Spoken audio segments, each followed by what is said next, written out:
प्यारे बच्चों नमस्ते। डिजिटल लर्निंग क्लासेज नानन में आप सभी का स्वागत है।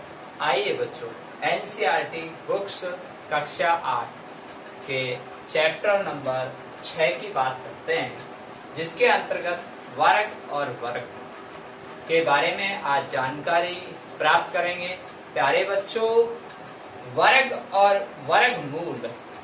देखिए बच्चों, जब आपने पिछली कक्षाओं में गिनती और पहाड़े पढ़े थे और किस प्रकार से वर्ग संक्रिया करवाई गई थी और उसके बाद आपको वर्गमूल कैसे प्राप्त होता है, उसके बारे में विस्तार से इस आपकी पाठ्य पुस्तक के माध्यम से हल करते हैं। पहले तो बच्चों, आपने शुरुआत में गिनती सीखी थी 1 2 3 4 5 6 7 8 9 10। ठीक है बच्चों। अब यहाँ देखिए, अपन जब वर्ग पढ़ते हैं तो यहाँ सबसे पहली बात यह है कि आपको रेखा गणित में भी वर्ग का क्षेत्रफल पूछा जाता है ना बच्चों। वर्ग का क्षेत्रफल, वर्ग का क्षेत्रफल। अब बच्चों, जो वर्ग का क्षेत्रफल पूछा जाता है तो ये वर्ग क्या है, ये वर्ग क्या है? तो प्यारे बच्चों, आपको पिछली कक्षा में बताया था कि वर्ग वह होता है जिसकी चारों भुजाएं समान हो, जिसकी चारों भुजाएं समान हो। ये भुजा, ये भुजा, मान लीजिए ये भुजा भी 2 है, ये भुजा भी 2 है, ये भुजा भी 2 है, ये भुजा भी 2 है। तो अब वर्ग का क्षेत्रफल की बात करते हैं तो यहाँ इसका सूत्र आता है भुजा गुणा भुजा। क्या आता है प्यारे बच्चों? भुजा गुणा भुजा। तो यह वही वर्ग वाली बात की संक्रिया आपको आज विस्तार से बताएंगे। तो यहाँ प्यारे बच्चों, 1 का वर्ग करें तो 1 गुणा 1 बराबर 1। ठीक है बच्चों। यहाँ 2 का करें तो 2 गुणा 2 बराबर 4। यहाँ 3 का करें 3 गुणा 3 बराबर 9। यहाँ 4 का करें 4 गुणा 4 बराबर 16। 5 गुणा 5 करें तो 25। और यहाँ 6 गुणा 6 करें बच्चों 36। यहाँ 7 गुणा 7 करें बच्चों 49। और यहाँ 8 गुणा 8 करें बच्चों 64। यहाँ 9 गुणा 9 करें बच्चों 81। यहाँ 10 गुणा 10 करें बच्चों 100। ठीक है प्यारे बच्चों। अभी आपने क्या सीखा? ये वर्ग है और वर्ग की आकृति कैसी होती है? चौकोर, यानी कि उसकी चारों भुजाएं समान होती हैं। तो हम कह सकते हैं भुजा गुणा भुजा। तो यहाँ भुजा गुणा भुजा हो रही है ना प्यारे बच्चों। यहाँ 1 गुणा 1, 2 गुणा 2, 3 गुणा 3, 4 गुणा 4, मान लीजिए 2 2 है। मान लीजिए यहाँ 3 3 होती, मान लीजिए 9 9 होती तो 9 गुणा 9 81। ठीक है प्यारे बच्चों। इस तरह से अपन वर्ग की संक्रिया पढ़ेंगे। अब मैं आपको फॉर एग्जाम्पल बताता हूँ। उससे पहले प्यारे बच्चों, हम 11 से 20 तक के वर्ग देखते हैं। अभी अभी आपने 1 से लेकर 10 तक देखे। अब यहाँ मैं लिखता हूँ 11 से लेकर 20 तक वर्ग कीजिए। ठीक है प्यारे बच्चों। आप देखिए 11 का वर्ग कितना होता है? 121। 12 का वर्ग कितना होता है प्यारे बच्चों? 144। 13 का वर्ग कितना होता है? 169 169। 14 का वर्ग कितना होता है? 196 196। 15 का वर्ग कितना होता है? 225। 16 का वर्ग कितना होता है प्यारे बच्चे? 256। 17 का वर्ग कितना होता है? 289। 18 का वर्ग कितना होता है? 324। 19 का वर्ग कितना होता है प्यारे बच्चों? 361। 20 का वर्ग कितना होता है प्यारे बच्चों? 400। ठीक है प्यारे बच्चों। तो यहाँ देखिए, आपको इस तरह से ये आने चाहिए पूरे। ठीक है। तो यहाँ 16 का 256, तो यहाँ 11 का 121, 12 का 144, 13 का 169, 14 का 196, 15 का 225, 16 का 256, 17 का 289, 18 का 324, 19 का 361, 20 का 400। ठीक है प्यारे बच्चों। तो आपने पहले 1 से 10 तक सीखे, फिर 11 से 20 तक वर्ग किया आपने। तो इस तरह आपको जब आप कक्षा 8 में अध्ययन करते हैं तो आपको ये मुख्य जबानी याद होने चाहिए। हाँ प्यारे बच्चों, अब उदाहरण नंबर 1 देखिए, निम्न संख्याओं का वर्ग गुणा किए बिना ज्ञात कीजिए। प्यारे बच्चों, आपको मैंने अभी बताया 1 से लेकर 20 तक आपको मुख्य जबानी याद। मैंने आपसे पूछा 20 का वर्ग 400 बोला आपने, मैंने पूछा आपसे 5 का वर्ग आपने बोला 25, मैंने पूछा 10 का वर्ग 100, मैंने पूछा 12 का वर्ग 144। अब प्यारे बच्चों, यहाँ 39 का अगर वर्ग पूछा जाए तो आप सोचोगे थोड़ी देर के लिए, फिर आप दिमाग के अंदर संक्रिया शुरू करोगे। तो इसका प्रश्न क्या है कि आपको बिगर गुणा करो, ठीक है, निम्न संख्याओं का वर्ग गुणा किए बगैर ही आपको हल करना। तो ऐसे प्रश्न कैसे हल करते हैं, आइए बच्चों मैं समझाता हूं। प्रश्न नंबर 1 39 का बिना गुणा, निम्न संख्या का वर्ग बिना गुणा किए वर्ग करना है, ठीक है प्यारे बच्चों। अब देखिए कैसे करना है, यहां मैं हल लिख रहा हूं, हल यहाँ 39 है संख्या, तो मैंने क्या किया बच्चों 30 प्लस 9, ठीक है बच्चों, 30 प्लस 9 कर दिया। अब 30 प्लस 9 का मतलब क्या होता है, 39 होता है नहीं होता है, ठीक है। अब बच्चों मैंने इसके ऊपर 2 लगा दिया, इसका मतलब क्या होता है बच्चों, वर्ग। क्या होता है बच्चों, वर्ग। वर्ग का मतलब होता है उसी संख्या को उसी से गुणा करना।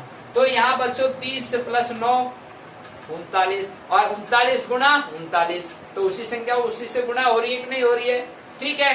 अब बच्चों अपन बीज गणित में चलते हैं, तो वहां क्या है, a प्लस बी का होल स्क्वायर था, लेकिन वहां ने जाकर आपको एक साधारण विधि बताता हूं प्यारे बच्चों। इसको हम ऐसे भी लिख सकते हैं 30 प्लस 9 कोष्टक और फिर 30 प्लस 9, ठीक है प्यारे बच्चों। तो यानी कि इसका मतलब इसको डबल बार 1 2 और बीच में गुणा कर चिन्ह, ठीक है बच्चों।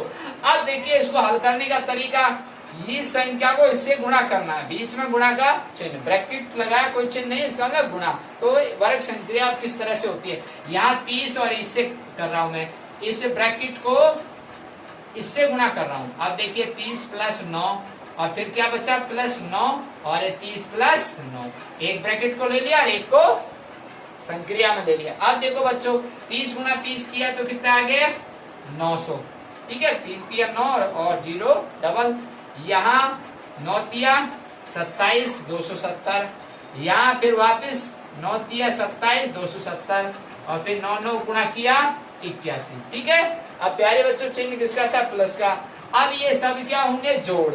अब जोड़ कैसे होगा प्यारे बच्चों, इधर से 1 0 0 0 1 आ गया, ठीक है बच्चों, या 8 7 15 और 7 22 22 और 0 22 22 को 2, असल की 2।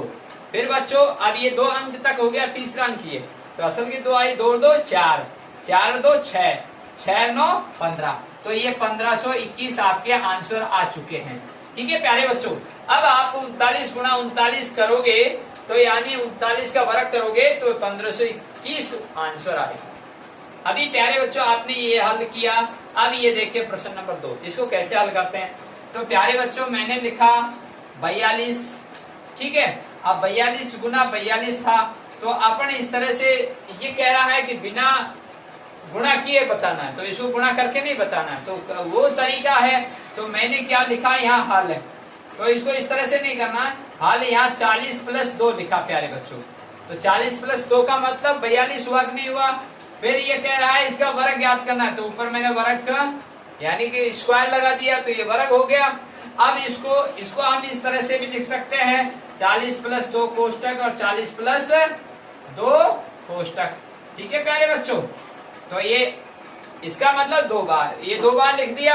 अब देखो बच्चों एक कोष्टक को ले लिया और एक को मैंने खोल दिया, तो यहाँ 40 और ये कोष्टक ले लिया 40 प्लस 2, अब इसमें प्लस 2 बच गया और ये 40 प्लस 2। अब बच्चों इसको इससे गुणा किया तो 4 चौक 16 2 बिंदी प्लस 80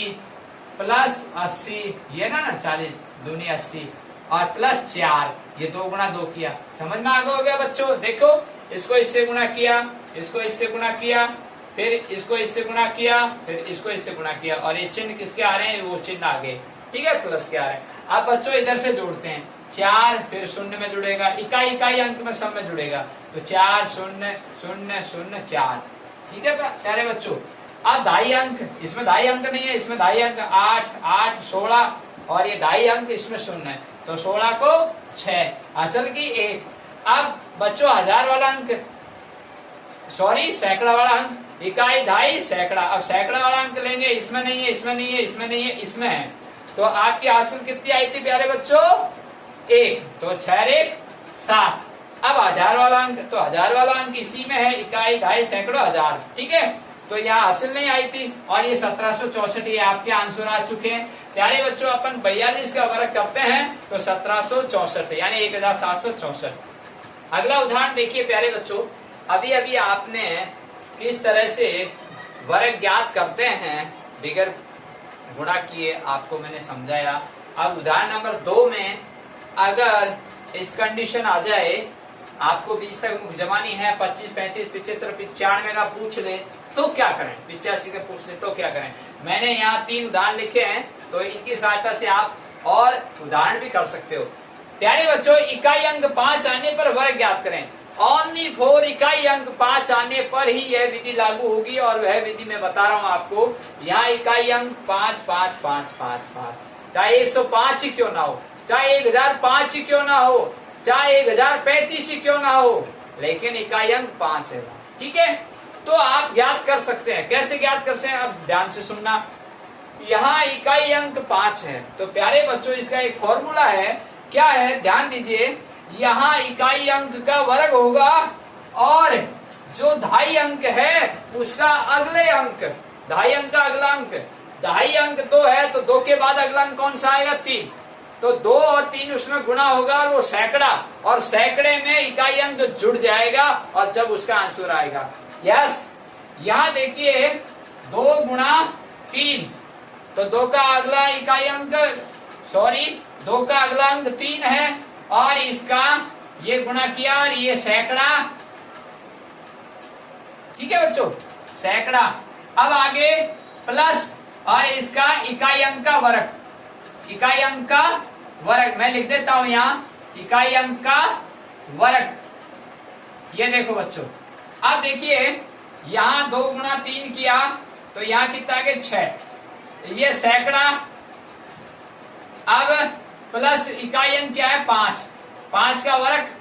अब यहाँ देखिए प्यारे बच्चों, 6 सैकड़ा, तो इसका 6 सैकड़ा का मतलब क्या होता है?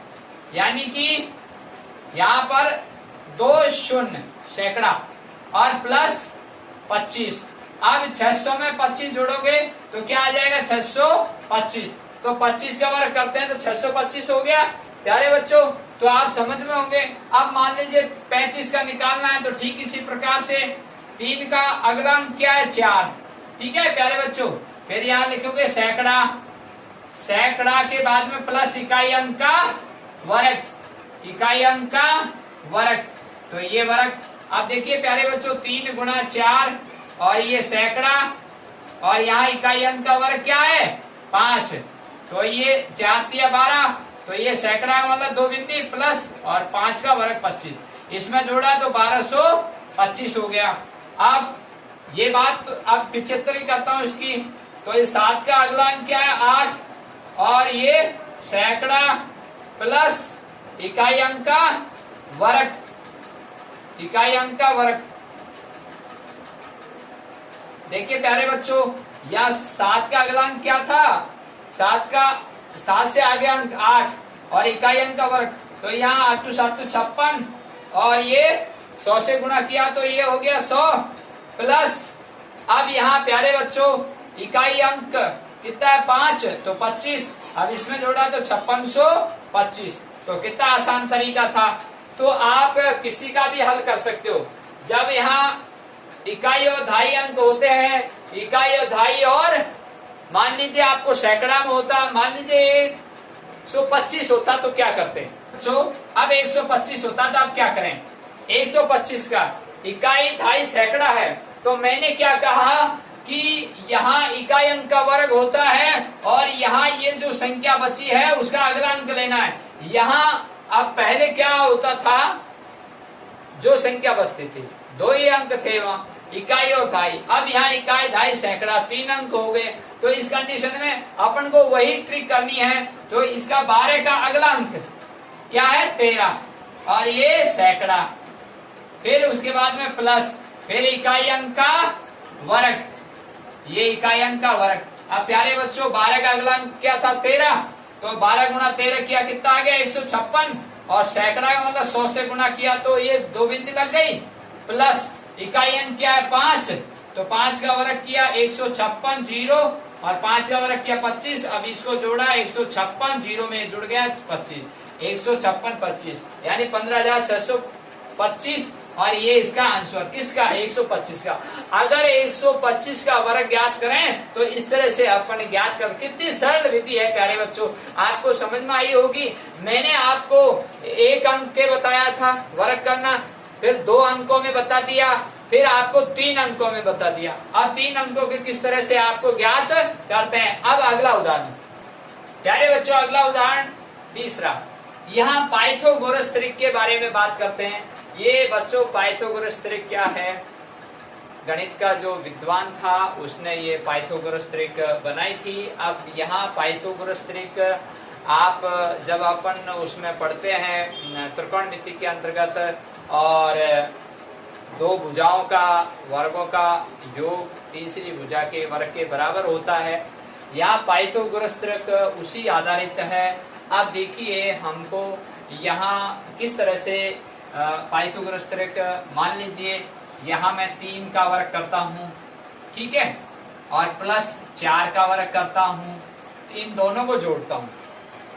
3 का वर्ग किया बच्चों 9, 4 का वर्ग किया बच्चों कितना आया 16, और 16 और 9 जोड़ा कितना है बच्चों 25, तो बराबर क्या आ गया 5, ठीक है बच्चों।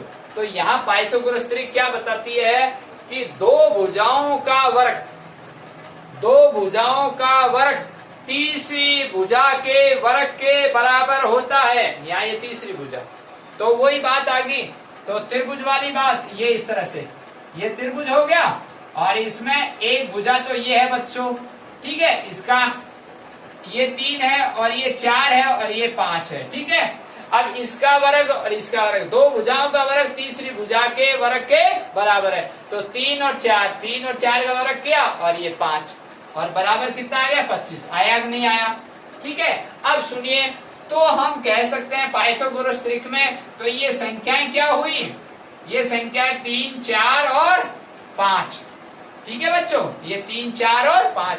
अब इसमें सबसे छोटी संख्या क्या हुई 3, क्या हुई बच्चों 3। तो हम पाइथागोरस त्रिक से भी अपन इस तरह के सवाल हल करेंगे। मैं आपको और एग्जांपल देता हूँ।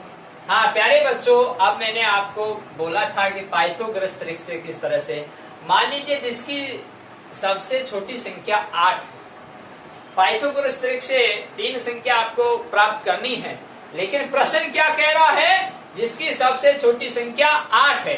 तो अब सबसे छोटी संख्या 8 है, तो अपन को अब किस तरह से हल करना है। तो इसका जो हल करने का तरीका है प्यारे बच्चों, देखिए बहुत अच्छा है, ध्यान देना। यहाँ 2m, ये फॉर्मूला है 2m, m स्क्वायर n, और फिर n स्क्वायर प्लस 1, ठीक है बच्चों। इस आधार पर इसको हम हल करेंगे।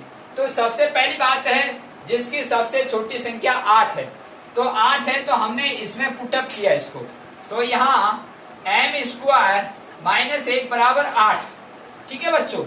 तो अब हमने क्या किया, m स्क्वायर बराबर इसका पक्षांतरण किया, तो ये 1, इसका पक्षांतरण किया तो 1 प्लस में हो गया, तो यहाँ m स्क्वायर बराबर 9, तो 8 और 1 9। अब मैं स्क्वायर को हटाऊंगा और इधर भेजूंगा तो वर्गमूल में हो जाएगा, तो यहाँ m बराबर क्या आ गया प्यारे बच्चों 3।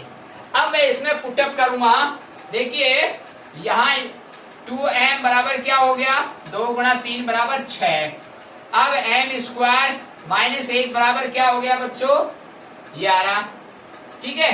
तो m के स्थान पर आप 3 रखेंगे, तो यहाँ 3 का वर्ग किया और 1, तो यहाँ 3 का वर्ग किया तो क्या आ गया 9 और -1 तो ये क्या आ गया वही 8 तो ये आ रहा। ठीक है बच्चों, समझ में आ गई बात। अब देखिए अब n स्क्वायर प्लस 1 तो n स्क्वायर प्लस 1 तो n स्क्वायर m बराबर क्या है बच्चों 8 ये रहा 3। ठीक है बच्चों, तो 3 का वर्ग किया आपने प्लस 1 तो यहाँ 3 का वर्ग किया 9 और प्लस 1 तो बराबर क्या आ गया बच्चों 10। क्या आ गया 10। तो यहाँ बच्चों देखिए आपको संख्या क्या क्या प्राप्त हुई। एक तो हुई 3। ठीक है बच्चों, एक तो संख्या प्राप्त हुई आपको 3, दूसरी संख्या प्राप्त हुई आपको 8, तीसरी संख्या प्राप्त हुई आपको 10। ठीक है बच्चों, सॉरी और ये संख्या थी 6 या m बराबर है 3 तो 6 8 10 ये संख्या प्राप्त हुई। प्रश्न ने क्या कहा कि सबसे छोटी संख्या 8 है। प्रश्न ने ये कहा था प्यारे बच्चों कि सबसे छोटी संख्या 8 है। तो यहाँ सबसे छोटी संख्या क्या प्राप्त हो गई आपको 6। क्या प्राप्त हो गई बच्चों 6। तो 6 8 10 तो आपने यहाँ m बराबर निकाला था 3 तो यहाँ m बराबर यहाँ 2m। ठीक है, तो पहली संख्या क्या हो गई 6 ये रही। फिर इसका मान निकाला तो आपने ये 8।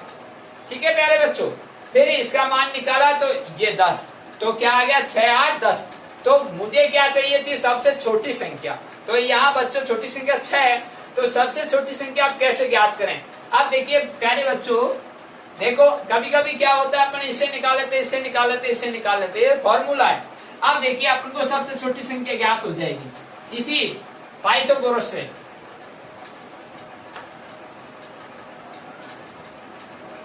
और प्यारे बच्चों 6 8 10 भी सही है पाइथागोरस से सिद्ध करके बताओ बच्चों।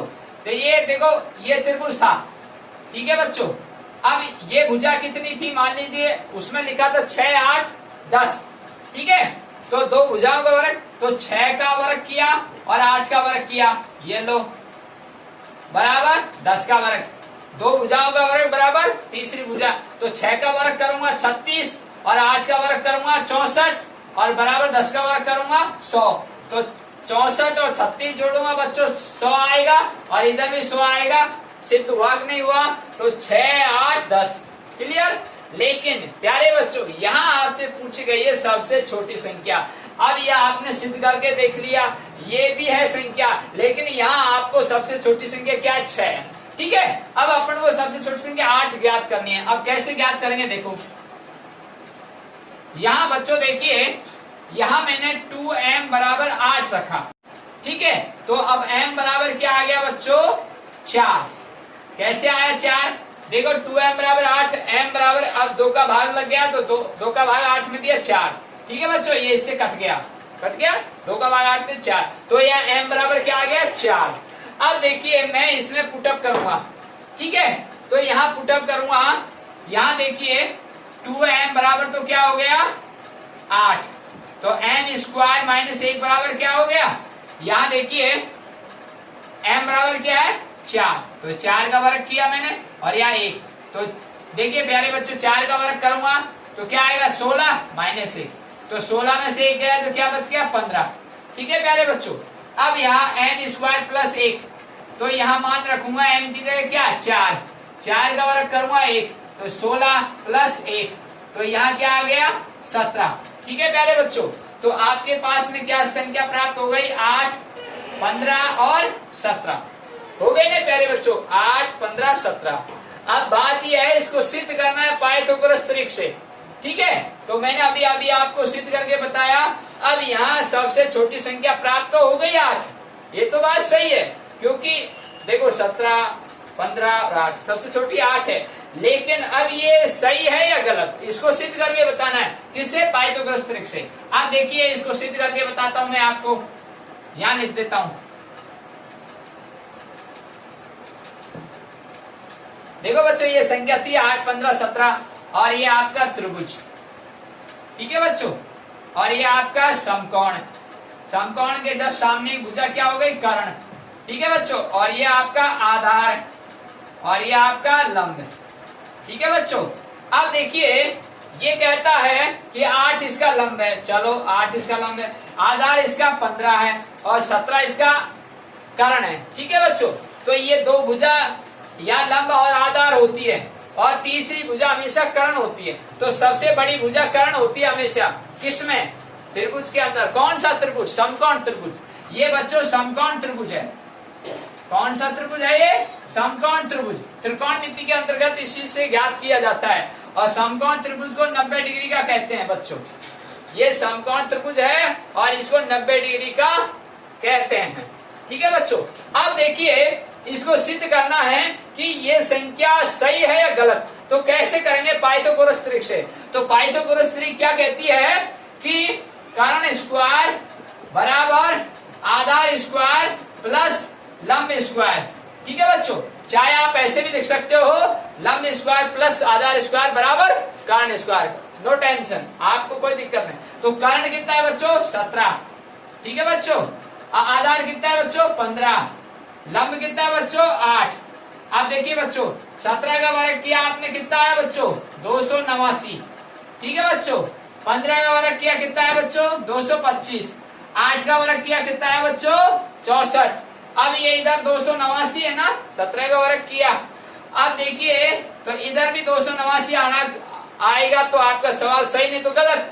तो यहाँ देखिए 4 और 5 जोड़ा 9, 6 और 2 जोड़ा 8, और यहाँ इकाई ढाई जुड़ गया, और अब सैकड़ा नहीं है, सैकड़ा ये रहा 2 का 2। तो 289 प्राप्त हो चुका है। तो आप कह सकते हैं 8, 15, 17 यह सबसे छोटी संख्या प्राप्त हुई। तो यही संख्या बनेगी। ये पाइथागोरस त्रिक से आपने सिद्ध किया, और आज आपने वर्ग और वर्गमूल के बारे का जो चैप्टर था छठा, उसके अंतर्गत आपने वर्ग पढ़े, और वर्ग की संक्रिया किस तरह से अपन ज्ञात करते हैं वो आपने अच्छी तरह समझी इन उदाहरणों के माध्यम से। अब आपको अगले वीडियो में आपको विस्तार से इसके बारे में अध्ययन करेंगे।